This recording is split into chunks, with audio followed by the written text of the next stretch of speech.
All right, everybody, welcome back to Hunting Overtime. I'm Brian Schoening. And I'm Eric Doty. And we are your hosts for the Hunting Overtime podcast. And to be honest with you, Eric, I don't feel like we're quite as prepared for this one as we were the last one. No. But we got some cold ones here, and we're just going to kind of hang out here and talk for a little bit. We got a few topics here. We're actually going to record a couple different podcasts today. We got a snowy day outside, and it's just nasty, and we don't have a whole lot else to do. So I think we're just going to sit down here and record a few podcasts. We got some topics we're going to talk about here, and then it'll actually take us into a little bit of our next podcast. I think we'll kind of lead into it a little bit, but how'd that meat look that I just threw on the grill? Really good. Dude. I forgot to take a drink of that before we started. But anyways, we just got some Coors Lights here, and then we finished those. I think we're out of beer, so we're going to maybe break into some whiskey. So we'll see what we're feeling like by the time that brisket's done, but hopefully I can still taste it. That's my plan. And hopefully these podcasts don't get too annoying once we get a little some drinks in us. I think we'll be okay. I'm already done with my first one by the time we tested mics for 30 minutes. But yeah, so we got our new mics that we had mentioned on the last podcast, and I think they sound a lot better. When I talked to Tyler last week, he thought we sounded a little, what was his word? Echoey, I think. Hollow. Oh, hollow. We sounded a little hollow, and I think that these mics definitely help. The last mics that we had borrowed, they were wireless mics. I think these corded mics make a lot of difference. There's less interference. We do have a condenser mic that we can use, but we found out that mic is so good that it actually picks up all the furnace and everything like that. So we have that, but what we don't have is this big fancy recording studio where we can have a room that just literally blocks out everything. Straight silence. Yeah, and so that's not a thing around here. My brother just texted us with a new topic. Let's see what he said.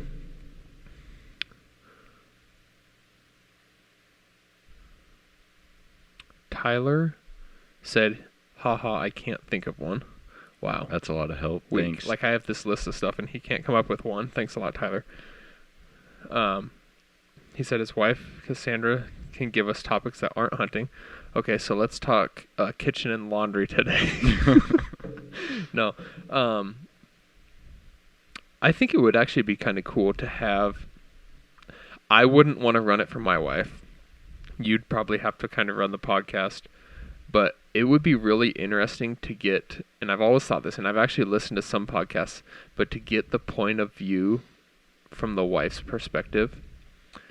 So I think that's something I would love to get...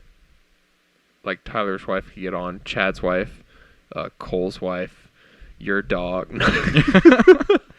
But in reality, we don't want your wife to listen, though, because then she'll start. Yeah, we don't want her to listen, but I would love to have some of them on and just kind of get perspective, because I think sometimes I lose that perspective, and I'm not really willing to listen to what my wife has to say about hunting because, well... I'm sure it would be high-quality feedback. I think she appreciates that, we talked this morning in the weight room, I think she appreciates that I'm not, going to the bar all the time. That's a good point. I think she appreciates that, but I think she wishes that I wasn't so obsessed and caught up in it all the time, and that's just, I don't know. That's just how I was brought up, I guess. That's what I know. Yeah, that's the only way to be. That's all I know is hunting and outdoors. That's how I was raised. That's how my grandpa raised my dad and my uncle. That's how my dad raised us. If we got pulled out of school, we were going hunting. Well, we were just talking. It's snowing outside, and we thought it was a good idea to go coyote hunting at midnight. Yeah, so we're considering that. We haven't told Brooke that yet either, though. So. But yeah, it might be something we look into. We're supposed to get 3 inches of snow, but it'd be a fun night. I think what's our moon phase? We're no moon right now. We're waning in with Did you just pull that up on your watch? Yeah. So tell me you go hunting all the time without telling me he has the moon phase on his watch. Yeah. So if you have an Apple Watch, you can put the moon phase. So it's like right there at the bottom. Okay. It just shows that there's basically no moon, and since it's on that side, it shows that we're waxing in. That's pretty sweet, actually. Yeah, it works out really good for whitetail and elk hunting. Like, you just, boom. I also have the sunrise and sunset time on there. That would actually be more helpful. Yeah, it's really helpful figuring out when you're getting up in the morning and things like that. So, but Tyler did give us actually a topic here that we'll touch on because we were actually both part of this. We'll hit that in this podcast here. I don't want to do it right away, but he talked about financials of a spring bear hunt in Idaho. So that was something that we experienced almost a year ago. So it'll be a year ago around Easter. Yep. So we can touch on that for sure a little bit. I'd say that's a pretty average idea, Tyler. Good job. That used to be my thing when people ask me like how I was doing. Average. I'm average. Any day you're average is good. Any day you're in the woods is great. Good point. Right? Very true. All right. So which one of these do you want to talk about first, Eric? I don't know. Give me 2 and I'll pick one. Those 2 highlighted ones: shed hunting and tag applications / strategy. Let's go into shed hunting. Although you've done it a lot more than me. Well, I can honestly say I've only shed hunted once ever. So let's talk about what you think you should be doing, because we've talked about shed hunting your place, and we don't have to tell specifics about your place, but what benefits do you think you would gain from shed hunting your place? Constant buck fever and the ability to only think about it until it's time for hunting season. I don't know. You wouldn't really gain. I think that's the reason why I haven't done it, is just you wouldn't gain too much intel because you already know where they're traveling. So, and that's where you would look, obviously. But the place that you hunt, it doesn't seem that you necessarily. Do you? 1 second. Let me get back to this. Maybe I'm wrong. Do you consistently see the same deer over and over? Like if there's a deer there and you know it doesn't die that year, or that you guys didn't kill it, do you see it the next year, or do you? Very limited. Yeah. There's certain situations where you will, but I don't know if it's just hunting the river on Nebraska or what it is, but you can see 10 deer one year that you could literally name, and then the next year every deer is gone, but the next age class has already replaced those deer. Yeah. And it's not like you own or that you hunt miles and miles of ground either. So I think that's a big change too. Yep. And you get to that time of year, and we've talked about it, that there's times of that year where you guys haven't killed deer, and there's times of the year where you have. Like, and that's obviously why you've picked for next year the time off, like we talked about in the last podcast, that you did, was because that's when you feel like you have a chance. If you take a month off, consistently see the most deer. So. Right. And there's times where you don't even get a lot of activity on your cameras, right? Yeah, there's times where I know last year we had a 3-week period leading up to my vacation where there was 2 bucks on camera. Yeah. So that's mostly like whitetail. Obviously, that's like all whitetail shed hunting. But so my place that I hunt up north is the exact opposite of mine. It is in terms of size. In terms of size, I have so much ground to hunt. Now it's not all private. I mean, you can't even narrow down where they're going to walk out to sit for the night. No, you find some trails back in there, but everything funnels down to the same place in the end. So we're talking western Nebraska, Pine Ridge areas, where we're talking like ridges and pine trees, and you can see through the pine trees for, I don't know, at times 600 to 800 yards, and then there's just these big open bottoms sometimes where you can just see forever. Yeah. And the catch is it's so hard to get down in there and find good pattern routes, because they don't necessarily have pattern routes. Like, they don't have trails that they're on. Like, at your place, like, you have a trail, what is it, like 12 yards in front of your tree? Yeah, there's one at 12 and one at 47 yards. And that's the trail that I shot my deer on last year. But at my place, it's more like, if they're going to move, they're going to be right here. Right. Yours is like, they might move, but they're going to be at 800 yards. Yeah, I just hope that I picked the right, at the top of the right ridge is what I have to hope. Like, and I never know. Sorry, Tyler just messaged us again. Things you would have done different on your next bear hunt. Okay, we'll add that in. Geez, if he's able to text us, he should just call us. But yeah, they, you just never know if the deer are going to come out in your place. They're all going to come out, and I still think they're all in like a bedding location, but when they come out, you don't know if they're going to pick this left ridge, this middle ridge, or this right ridge, or the one in, but there's so many, and they all funnel down to the exact same place, and that's what makes it difficult. Especially with a bow. I mean, if you're rifle hunting, it would be a little bit different game, but I texted him to see if he wants to call in. He might not be able to. I know he was he had some basement remodeling stuff that he was doing, so he might not be down for it, but we'll get him on sometime. But yeah, with a rifle, when you're talking being able to shoot however far, like what I would do with a rifle. I've never actually hunted it with a rifle. I am getting a rifle tag this year, though, because what I want to do is pack back in there and kill a mule deer. Yeah. And I want to shoot it like 700 yards. That's my goal, is shoot it at like 700 yards with my 300 PRC that we were talking about on episode 30 last time. But if I was to do that, I would just splat myself right down out in the middle of that field. Yeah. Like, I wouldn't sit at the tree edge. I'd sit out in the middle, and I'd just lay there so you can shoot any direction. And I think I could be successful doing it if a big deer came out. But I have... No, I take that back. I was going to say never. I have found one shed up there. I've only found 3 sheds at my place. Yeah. And I turkey hunt the thing like crazy usually. So the fact that I can't find sheds up there is actually kind of crazy, but I don't know here's what I don't know. I don't know if people get in there in March and early. Well, I guess turkey season's open now. It actually opened today. I don't know if they get in there and find the sheds before I'm there, or if I just haven't found the spots. But the one really big deer I was chasing one time with a big old drop tine, I don't know if I've told this story. I think I have on one of the older podcasts, but that was before you were in this with me. We'll have to tell that story again sometime.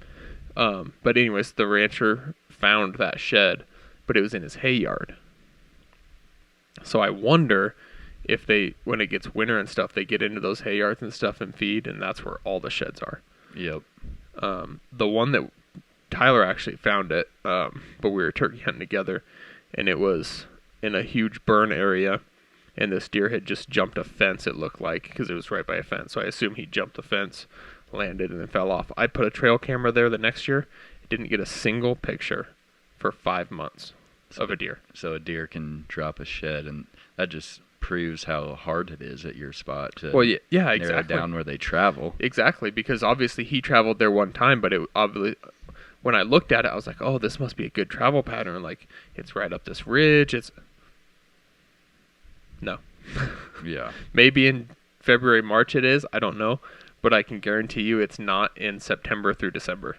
And even in terms of pictures, ours is kind of opposite because, I mean, when I put up a camera on a trail, you're going to have doe pictures a lot of the times. But you can move your camera 100 yards, and then there's where all the deer are. Yep, for sure. I usually get a lot of pictures. Just most of them are of cattle. Yeah. Because the only central location thing that I can hone in on, I guess, is a water source, and that's cattle tanks. And there's always cattle at least on one side of those fences, so that makes it difficult. My place in eastern Nebraska, that I'm allowed to hunt. I have never shed hunted it. My uncle does some. We don't ever find anything crazy big, but we also, I think we have to remember that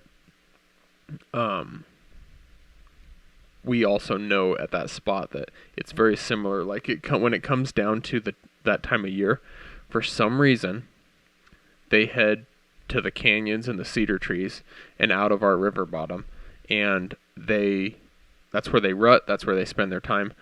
What they do come late season, January, February, March, I don't really know because I've never been in there. Yeah.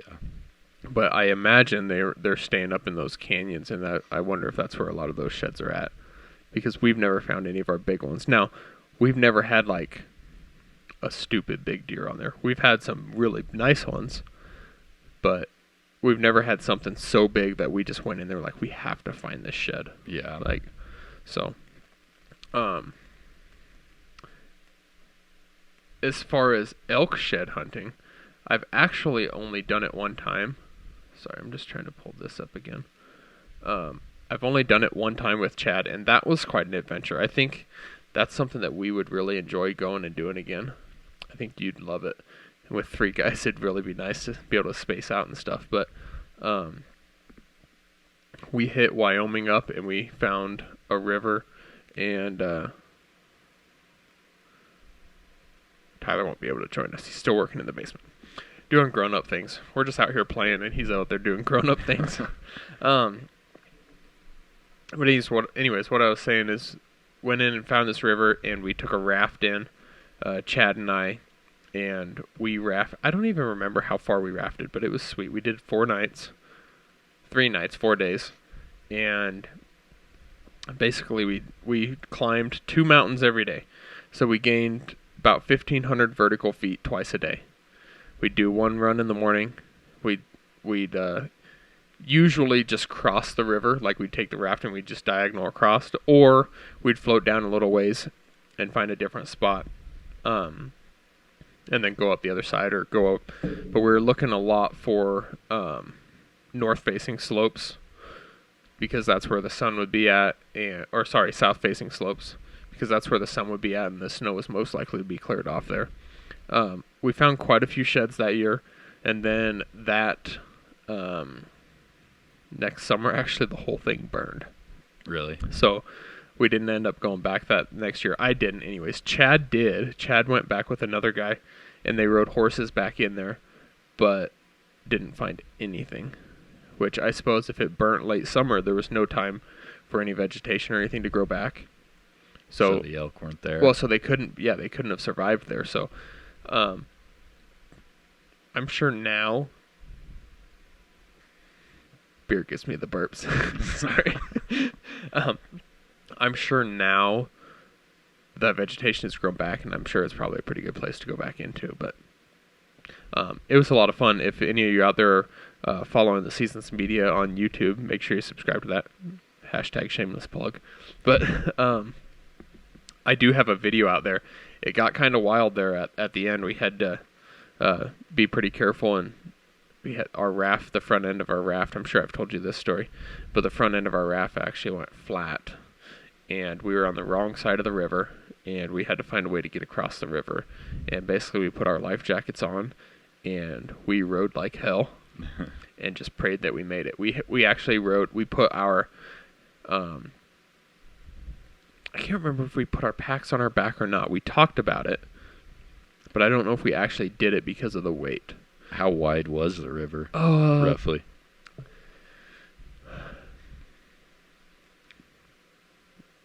A couple 100 yards. Oh, so maybe not quite 100 yards.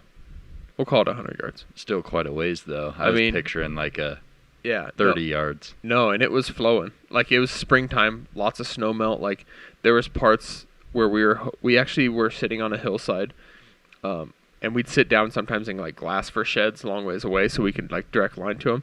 And we found a moose shed on the other side of a side river, a feeder river, or whatever you want to call it, dropping into this main channel.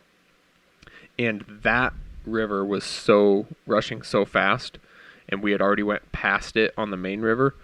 we couldn't cross to go get that moose paddle. We talked about going back the next year to get it, but then it burned.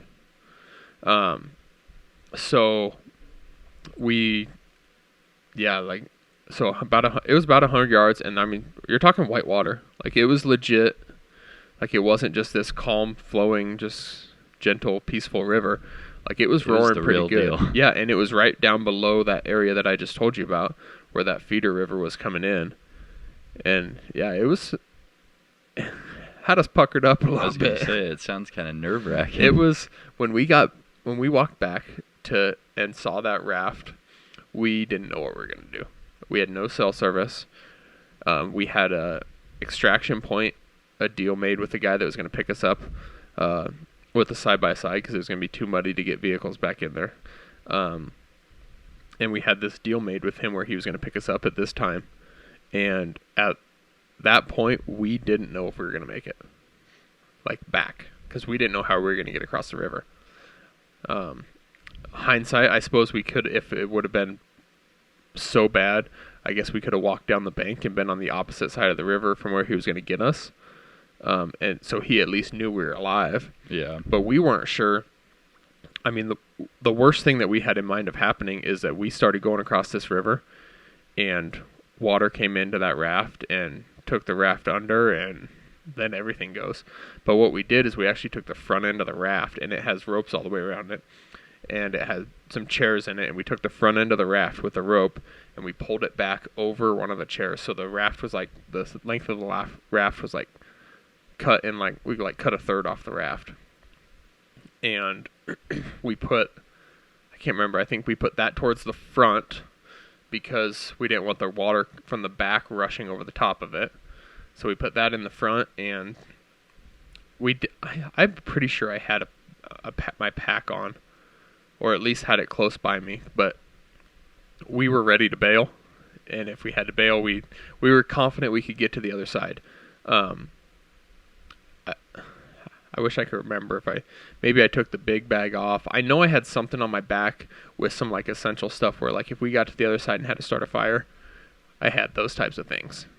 So you guys stayed overnight in tents and everything, right? Yeah, so we actually both had hammocks. Oh, yeah, I remember you telling me. And I still have my hammock, but I really like my hammock, but it's not made for like spring backcountry stuff. Like, can you imagine? It wasn't as cold as Idaho, but can you imagine being in Idaho in a hammock? You would have froze. It was cold, and I got pretty cold those nights. Also, it was kind of my first time having that set up really out there, but yeah, I would not take a hammock in the spring. I would still use a hammock in September. Elk hunting. Yeah. I think I could still stay warm just fine in it, and I would do it. It's lighter than a tent. And matter of fact, I've taken it up. That dang beer. I should take another drink. Do you need something else? Yeah, I'll grab something here in a little bit. I don't know if there's any more beer at all back in that fridge, but we can get a bottle of whiskey out. But I've taken it up to my deer hunting spot and stayed in the hammock and stuff. But as it gets cooler, you definitely want that tent. But we did really good pretty good on that shed hunt. We got, matter of fact, that one sitting right behind you on the floor by that bear. That's where that one came from. I've actually found one elk shed, and it was a spike. Really? Yep. I should bring, what I want to do, I should just do it. Brooke found 2 elk sheds. You know that place by the South Dakota border that I was telling you about? I think I talked about it on the last podcast too. Brooke found 2 elk sheds in there one time when we were turkey hunting, and they are big. Really? Yeah, I need to bring them. They're in my dad's storage unit. I should bring them and find a place for them on my walls because they're sweet. And Brooke found both of them, so they're technically mine or ours. So they're not my dad's, but he's storing up for us. You can see all his head space. So, but anyways, those of you listening or watching, sometimes I forget that camera's even on. I keep forgetting. Oh, we got to pause though. Brooke says my timer's going off. Okay, we're going to pause for a second. We got to go check our that brisket. So let's pause for a second and we'll go check that out quick. All right, sorry about that. We are back, and that brisket is looking very nice. I should have taken a picture of it. It's running about 160 degrees right now. I need to get that thing to 170, and then we're going to pull it off, wrap it in butcher paper, stuff it in a cooler, wrap it in a towel, and that should rise it up to about 190. I don't know if you've ever done it that way. Yep. It's so good. It's going to be so good. I'm so excited. What time is it? 3:30. I don't know what time basketball games start today. Men's games. There's women's games on right now. I think it's 5. 5 is the first game. I have no idea. I struggle keeping track of all that stuff. All right. So, anyways, that's basically all we have for shed hunting. We don't do a lot of it, is what it really comes down to. Yeah. I would love to do more of it. The challenge is it comes in about the similar time as turkey hunting. So it's like, am I turkey hunting? Am I shed hunting? How do I balance doing both of those things? And it's kind of a tight window because then you get into summer and you could do it. Yeah, and actually, we just have so much other things going on. Yeah, speaking of the tight window, I don't know if you could be successful doing it, especially, I don't know about the other states, but in Wyoming, I don't think you could be successful doing it in the summer. Because, so they actually have started now, you can't shed hunt until May 1st. Which is a whole nother podcast because it's slightly... Yeah, it is. Hot topic, I'll just say it is. And I guarantee you there's people that still go out and do it. Oh, yeah. And that's the challenge, is there's people that still go do it. But their reasoning for it is so that you don't interrupt those winter grounds. Yep. So you're not, like, disturbing the elk when they're at their most vulnerable time, I guess, when they're malnourished and they've went through this harsh winter. And now people are in there running them around. So I get it. Whoa.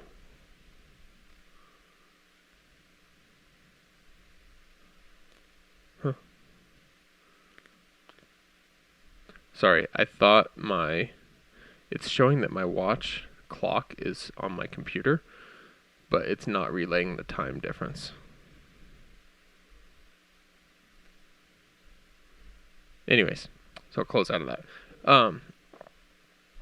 So anyways, you can't really do that in the summer. Like Eric said, kind of a hot topic there with starting on May 1st. But, I mean, that's when we were out there that year. Is like, we went in on April. I don't even know. Does April have 30 days or 31? I can't even remember. But anyways, the last day of April, we went in, and then we were looking for sheds the next morning.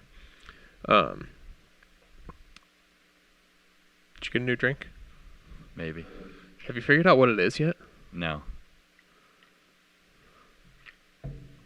It's whatever you brought in Idaho, but... Where's the flask at? Right here. Let me see if I can tell. Whatever you carried to Idaho for our celebration drink that we didn't get to use.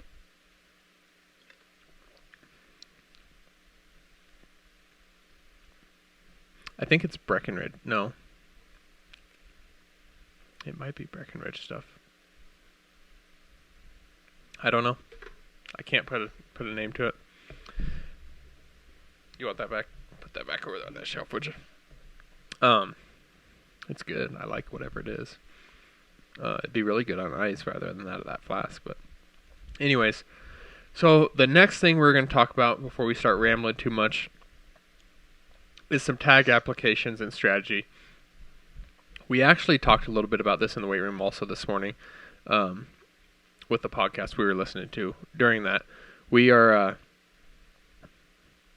not music listeners during our workouts. I guess we are all, it's like our hunting learning time. Yep. Like, I don't know how we get good pumps listening to podcasts, but we do. But they were talking about some application strategy stuff that I guess we'd like to voice our opinion on a little bit. But let's talk a little bit about Nebraska first, because we are from Nebraska. So let's talk a little bit about how resident, non-resident for certain things. You're always putting in, and shamelessly, I have never put in for the elk tag. Seriously? I don't know why, dude. What am I, right? Like, what am I doing?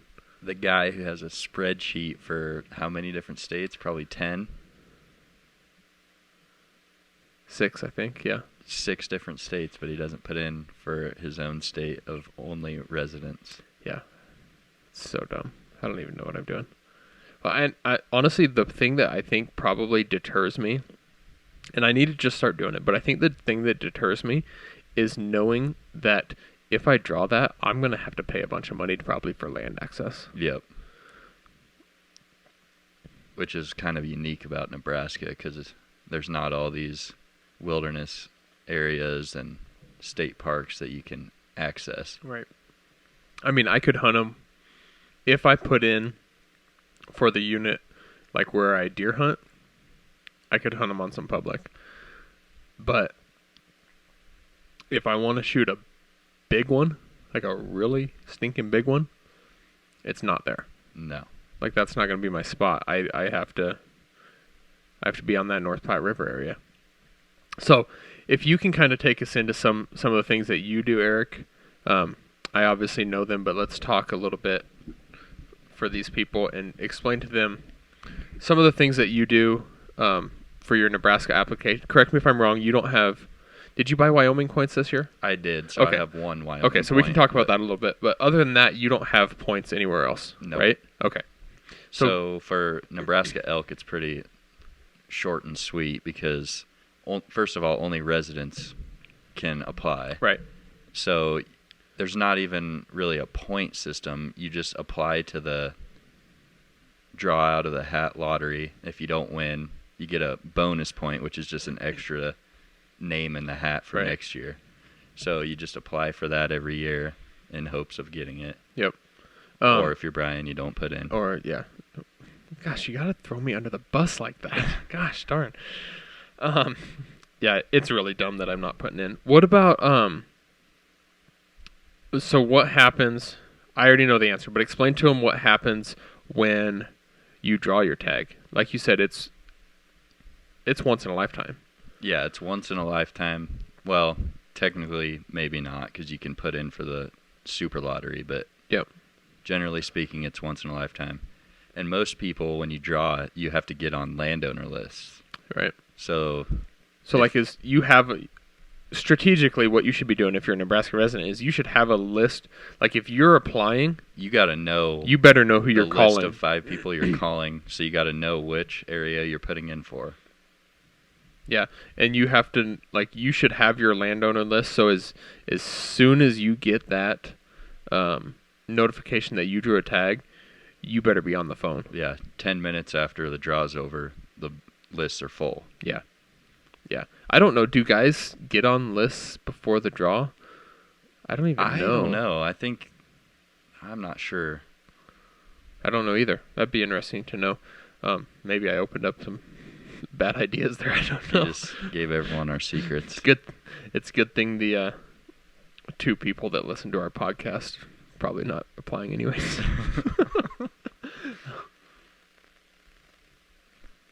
What about cows? Like, not cattle cows now. No. Like, not moo cows. That's what they call them. That's what they call them in Wyoming, is moo cows. Yeah. So cows in Nebraska, that's still only residents. Yeah, it's only residents. So only residents can shoot elk in Nebraska, except for... Let's not open that can of worms. Yeah, we're not going to go there. We're not going to talk about that deprivation season. Anyways, let's pretend that topic didn't come up. Anyways. Yeah, if you want to listen to a 3-hour podcast later, I will rant for hours. Anyways, let's get Arik off that topic before he gets real frustrated. You're looking at Nebraska residents only for elk, for any elk. So for cow elk, I believe it's every 4 years a resident can put in. So if you draw it, then you have to wait 4 years before you even have a chance. But like what I do is I just put in for bull, and you can put in for second choice cow, which is how I drew my cow tag 2 years ago. So now I just keep putting in for bull, and then 2 years from now I could possibly draw a cow. Does that mess with your... I don't know the answer to this. Does that mess with your bonus points that you said you get for It bowl? doesn't, actually, because I looked the other day. I have 7 bonus points, I believe. So is it just... How does that work? Is it just straight random draw then, and your bonus points don't do anything for a cow, maybe? Yeah, bonus points are irrelevant for a cow. Okay. And you can get one, have a chance at one every 4 years. Okay. All right, that makes sense. We actually have your cow hunt on camera also. That was a pretty sweet hunt. It was 10 minutes long. So fast. It was so fast. Bo knew exactly where those things were going to be and took us right to them. And post flat tire. We also had to change your tire on the way there. Blew a tire on a dirt road on the way there. Yeah. Yeah, that was a wild morning. Had a cow and calf come into 40 yards. Didn't want to shoot the cow with the calf on camera.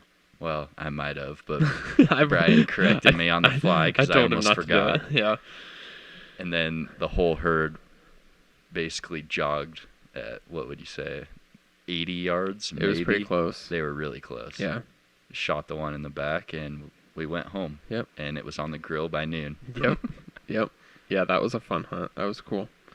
So that's elk in Nebraska, and I better start doing that. What about... So deer's over the counter in Nebraska, so we don't have to worry about that. We can have 2 buck tags. And I think you can get as many doe tags as you want when you start doing season's choice and you just river have to antlerless. pay attention to the unit. Right. Then antelope. So do you know non-residents can have... Yeah, it's weird because it changes because I think they capped it for the first time this year for non-residents, even archery. Because when I went and looked at the end of the season... Was it just the archery they capped? I think it was just the archery they capped because... So archery's over the counter. So I can go out and I just buy my archery antelope tag whenever I want. Yeah, we can buy an archery tag for $37. Yep, and that's... So it's always... In the past, it's always been the same for non-residents. But now they've started capping those. And it's still a high number. It is. If you're on top of it. But they did run out this year. Yeah, they did sell out of non-resident tags this past year in 22.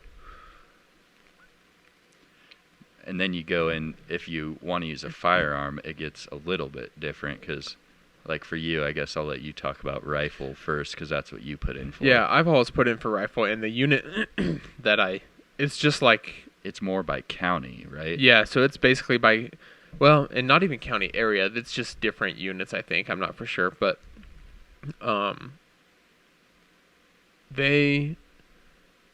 it's just like any preference point draw type thing. We used to draw every 3rd year, and now we're drawing every 5th year. So it's just like everything. These preference points are adding up, and people are getting a lot of points, and there's people drawing, and it's just taking so many more points to draw. But I've only put in for rifle. You always do muzzleloader. I've always done rifle. I don't know. How many points does it usually take you to draw? Sometimes you draw with 3. Sometimes it's 4. Okay. And my brother last year actually drew with 2. We're pretty set at 5 for rifle. Yeah. At least in the unit that we've hunted. Now, I would really like to start maybe, or at least thinking about it, and this year might be the year because I know there's going to be some other people probably with tags in our hunting group, trying to get something like more towards like south, further south. And like for me, that's why I put in for muzzleloader because if you get muzzleloader, it's statewide. That's a game changer. That's the only game changer. I kind of want to shoot one of those with my 300 PRC too. Yeah. Think that's overkill? Slightly. My dad always said there's no such thing as too dead. Good point. As long as you don't care about the front shoulder meat. There's not that much meat on it anyways, on a front shoulder. You're getting all your meat from the back straps, tenderloins, and the rear end. Anyways, how many points do you have right now? I have 3, so I will draw this year. Okay. 90% chance, I should pull my points up right here. What do we got? packing stuff. That's not it. I gotta edit that out. I was trying to figure out what it was. I'm gonna have to find that. Okay, that's at about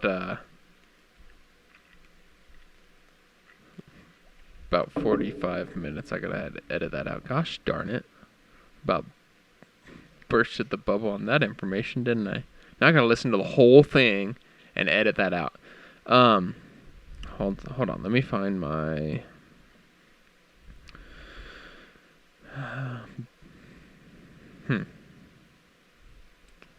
Where's that? Oh, there it is.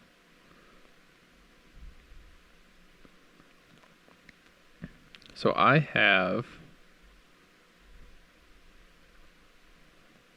4. So maybe it's not every 5 years. Maybe we were drawing every other year. Because I was pretty confident that I would draw last year. And I wonder if muzzleloader, you get it more often. I wonder. Because every time we have 3 points, we've drawn. Really? Well, remember I missed the deadline last year. Oh, yeah. For antelope. My dad was mad at me. Doesn't put in for elk. Doesn't put in for antelope. You might as well just move to Wyoming. So I can buy that over the counter there. Yeah, my dad was not happy because we have this like rotation where people are coming out and like hunting with us, and yeah, I might have interfered with that a little bit. So, anyways, you know the one that I want. I've been putting in for, and I happen to know a person who has said that I could hunt. I've been putting in for bighorn sheep in Nebraska. I do that every year do too. And I can't remember. I don't think you get points for it. I think it's a random draw. It's just random. Yeah. But once again, that's another one that only residents can do. But last I knew, they were doing 1 tag. Yep, and it's actually 2 because they auction one off. They auction one, which can go to a non-resident. Yep. So if you want to show up and. But I don't remember. I want to say one of them went like you're talking $20,000 to $30,000. Yeah. But these bighorn sheep that they're killing in Nebraska are big bighorn sheep. Like they're. I don't remember. I don't know how to score a bighorn sheep, but I know that they've talked about when you kill one, it's big, and you actually have to have. I think you have to have a Nebraska Game and Parks Commission person guiding you.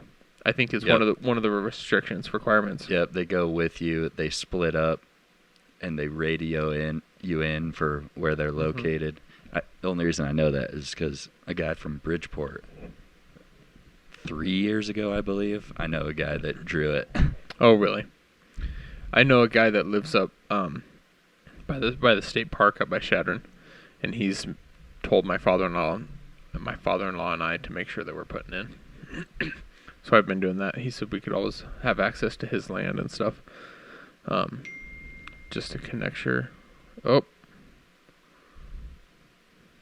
We have another timer going off on that brisket. So we got to pause again and go check out our brisket. So we'll be right back in a second. Okay, sorry about that. We are back now, and let's finish up. I think we're gone for like 10 or 15 minutes there, so I kind of lost track of the topic, but I think we're finishing up talking about antelope in Nebraska and just what those applications look like. Basically, what it comes down to is anybody can apply and get points, resident, non-resident. Archery tags are over the counter for non-resident and resident, but they're capped for residents. Yep. But I think they're capped for non-residents. Yes. I think a resident can buy them whenever, and I don't think there's any cap for us. I believe that's right. Okay. As far as other applications go, like Eric said, he doesn't actually have points in any other places. But I guess the main ones I have points in where I'm close, like some of those, like your New Mexico, there's no points. That's just luck of the draw. The big 3 that I am excited for, I got Arizona, Utah, Wyoming, and I'm at 3 points in Utah, Arizona, 4 in Wyoming. So I have I'm kind of at a place where I'm trying to decide whether I want to use those Wyoming ones and get a general tag, or whether I want to go to a special draw, a less likely draw unit with bigger bulls in Wyoming. My Utah and Arizona, I'm definitely saving until I can get a really good unit. I think I've started that early enough to where I can make that work. I was talking to Chad. Let me find this message. He got an official score on his bull. So how many points is it for those 2 states that you want to get to? Is it 15? A lot, yeah. I'm looking at probably at least another 15 years based on current draw odds. And who knows what those are going to look like after a while. But 343 and 5/8 was Chad's bull this year. I want one. Yeah. Bad. So I'm kind of leaning there, saving those points until I can get a draw unit like that, and then maybe like I can buy over the counter Colorado, and I think Idaho still has over the counter, Montana, if I get the real itch. So I guess those are the states I'm applying for. The catch is in both Utah and Arizona, you have to buy a hunting license to be able to apply for or to buy a point. So and you said you could time that to get 2 years, right? Well, you could in... so I actually haven't bought a point in Utah yet. It's not open yet. So I'll actually have 4 after this year in Utah. I already bought my Arizona point. Arizona, you have to buy a hunting license every single year. Okay. That's where they get you. But once you buy that hunting license, your point is only $15. Yeah. So I don't think I've been buying a mule deer point in Arizona. I haven't. But I have been buying an antelope. So I should probably just be buying mule deer too while I'm for another $15. Yeah. But yeah, once you bite the bullet on that big cost with the hunting license, the points are actually pretty cheap. The Wyoming point I think is around $60 or $70. I don't remember for sure. I think last year I paid like $55. Was it? Okay, I can't remember. I'm sure it's more now, but yeah, I can't really remember. That one I haven't bought. Oh yeah, I haven't bought that one yet either. So I'll be at 5 points. Yeah, I'll be at 5 points in Wyoming. So I'll have 5 in Wyoming, 4 in Utah, 3 in Arizona. For those top 3 states that I'm looking at.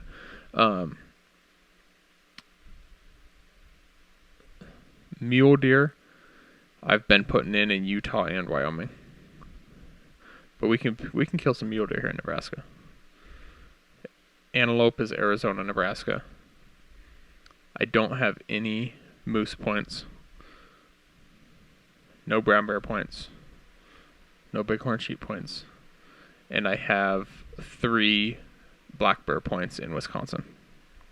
So that one's a tricky one because you have to apply for it. So that season opens September 1, but you have to apply for that tag in like November or December the year prior. Really? So if you were to draw like a good elk tag and that Wisconsin bear tag, yeah, you don't go bear hunting, I guess. I don't, because it's and actually you've shot one. In and Wisconsin. I've shot one. Yeah, he's right there, sitting right behind me, or standing. He's standing right behind you. Yeah. So that's kind of a tricky thing there too. That I don't know. Maybe that's why I haven't been doing it. I don't know. I need to apply. I know those guys, and they just basically took me out and set me up. And my father-in-law and I both killed bears, so that was pretty sweet. But as far as strategy goes, I guess right now my strategy is save up points. Remember to buy a point, and don't forget to buy them. Yeah, I have reminders set. I get on this diligently. I use Go Hunt. Is that right? Yeah. Yeah, that's right. I have so many of those. Yeah, I use Go Hunt, and they're reminders to remind me to make sure I don't miss those applications. So they do a good job with that. I like that. And actually paid for that insider subscription this year just because of that hunt that I spilled the beans on that I had to edit out. So anyways, that's kind of our tag application strategy. We have not gotten into a ton of those states. Obviously, it takes an investment to get into some of those things. And I already feel like I'm investing quite a bit into my stuff. I'm working in Montana also, but it's not one of those big states where I'm super crazy excited for. It's Utah, Arizona, and Wyoming that I'm super excited for. I know you can kill big bulls in Montana. That's not what I'm saying. Just for some reason, I'm more excited about those other states. But so anyways, that's really all we have for strategy. So really what we want to get into now, and I think this podcast, Arik, has probably went on long enough. And so I think we should cut this one out. Yep. And I have a pack loaded that I actually went to the high school here in town and did a presentation for a class and kind of showed them what I had in my pack and what I was taking out. When I took stuff out, we kind of went over what it was used for and things like that. So I think our next podcast will be a little bit about that kind of stuff and just kind of tell you what we like, what we don't like, why we use certain things, some of the brands maybe we use, but we're not real partial necessarily to brands. No. We're not sponsored or anything. The Seasons Media is not sponsored by a clothing brand or anything like that. So we are really, what our goal is to just use the highest quality stuff that we can, and that's the most productive for our uses, I guess. So in the next episode, we'll go through some of those. I'll put my pack right here next to me, and we'll pull some stuff out and just kind of talk about that and talk about what you have in yours. Your stuff isn't obviously here, but fill us in on what you have in your pack that relates to it. So, with that, I think we're done. That's it. We need to create an intro, and an outro. Yeah, this is the Hunting Overtime Podcast. We are your hosts, Bryan and Arik, the coolest mothers in Western Nebraska. Just kidding. But seriously, I should just stream some small clips of our stuff together and just so we can run it through. It's probably super awkward when they get on and they're like, oh, boom, they're just all of a sudden talking at us. Yeah. Or maybe they appreciate that. I don't know. Anyways, that's all we have for you. You can find us on Instagram. Well, that's the Seasons Media. So that's at the Seasons Media. You can always follow Eric's personal page, but I don't know your handle. Do you know your handle? That's pretty sad when you don't know your handle. I believe it's just Eric-Doty. At Eric-Doty. I don't know. If you look into the people that follow the Seasons Media, you can probably find him. But mine would just be at the Seasons Media because that's where my brother and I run everything through. You can always follow Eric on Instagram. It's Eric_Doty. At Eric_Doty. Don't mess that up. It's not a dash. It's an underscore. But we also can be found on Spotify, Apple Podcasts. Hopefully you're listening to one of those there. Also, the Seasons Media YouTube channel is a great place to find us. So search the Seasons Media. I have it listed as a podcast topic or in the podcast category there. So the video podcast is showing up there. And actually, very new, we have 4 videos uploaded. We are now on Fix TV. So if you don't know anything about Fix TV, that's PHYX TV, and search that up. You can actually find the link on the Seasons Media Instagram page, and that's a new platform that we're on. We're the Seasons Media, Tyler and I, we're super excited about that actually, because I don't know if you knew this, Eric, we are currently the only hunting channel on that platform right now, which is pretty exciting for us. So make sure you find us there. Make sure you follow that link though, because if you follow that link from our Instagram page, then you can go directly to our Fix TV page, which then allows you to subscribe under us, which helps fund our platforms. So if you subscribe under us, it's $5.99 per month. unlimited content. You get live events, exclusive content from the season's media. But all of our podcasts are going to go on there also for the Hunting Overtime. So we're kind of taking the Hunting Overtime podcast and we're streaming it and running it through multiple channels so that we can get the most exposure. And that would be best for us. So find us any of those places. Like I said, Instagram, YouTube. I guess we are on Facebook, but I don't really use Facebook. Do people still use Facebook? Just for photos. Just for photos, okay. So Instagram, YouTube, and always Fixed TV. That is where things will drop first. It's on Fixed TV. So if you want things first and right away and up to date, that's where you need to find it. So we're signing off. I'm Bryan. I'm Arik. That's Arik. And we are out of here.